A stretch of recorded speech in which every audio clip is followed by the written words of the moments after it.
Vous avez un nouveau message envoyé du passé.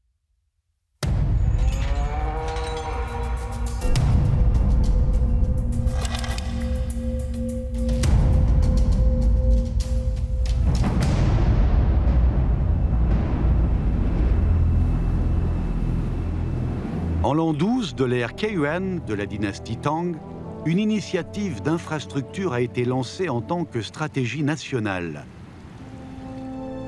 Il s'agissait d'un projet coûteux qui a exploité les 4/5 de la production nationale de fer de l'époque, soit environ 1100 tonnes.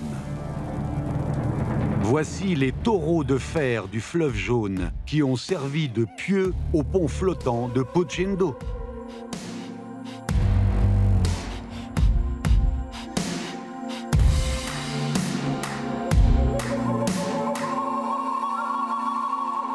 Le pont flottant de Pochendo n'est pas connu de tous aujourd'hui, mais sous la dynastie Tang, il constituait le point de transport vital dans tout le pays.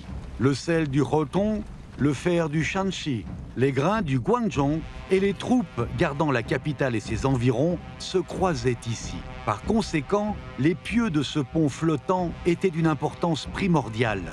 Le pont flotte sur la rivière et le point d'appui principal est le pieu installé sur la berge. Sous le sol a été enterrée la puissance nationale de l'Empire Tang. Les 6 piliers de fer ont été ancrés fermement dans le sol. Ils ont été implantés avec une certaine inclinaison. Voilà un exemple de la loi de Newton. La gravité du taureau de fer et la force de traction du pont flottant produisent une plus grande résultante de force. Plus la force de traction est grande, plus le pilier de fer s'enfonce dans le sol et plus le pieu est solide. Une conception impressionnante. Aujourd'hui, nous savons que l'action est égale et opposée à la réaction. À cette époque-là, pour faire de ce projet d'architecture surprenant une réalité, il a fallu faire appel aux ingénieurs des chaussées de l'Empire Tang. Un grand nombre de pierres ont été disposées autour des piliers d'ancrage. Lorsque ceux-ci s'enfoncent, les pierres s'élèvent en enveloppant étroitement les piliers d'ancrage. Ainsi, l'ouvrage tout entier pouvait se mouvoir dans une limite raisonnable sans être perturbé par la puissance instantanée du fleuve Jaune. La construction des taureaux de fer du fleuve Jaune, qui a requis des connaissances et techniques en métallurgie, mécanique, architecture et ingénierie des chaussées, s'est avérée très efficace. Elle a assuré la sécurité du pont flottant de Pochendo pendant 500 ans. En raison du changement de cours du fleuve Jaune, les taureaux de fer ont fini par être submergés par la vase.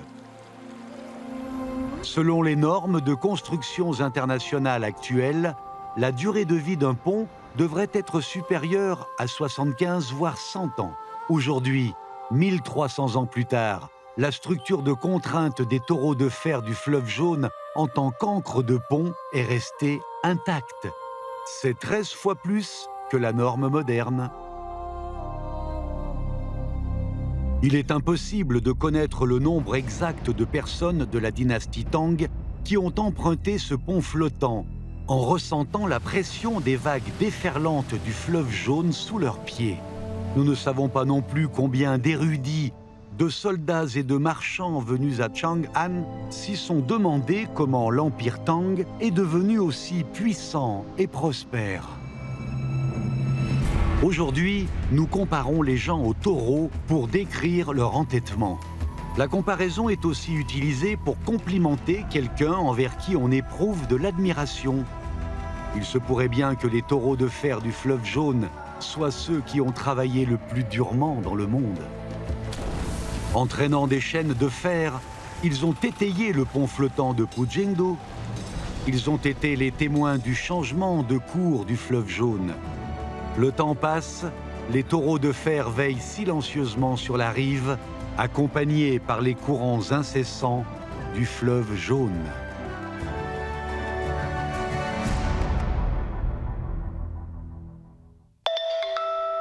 De nouveaux messages du passé attendent d'être lus.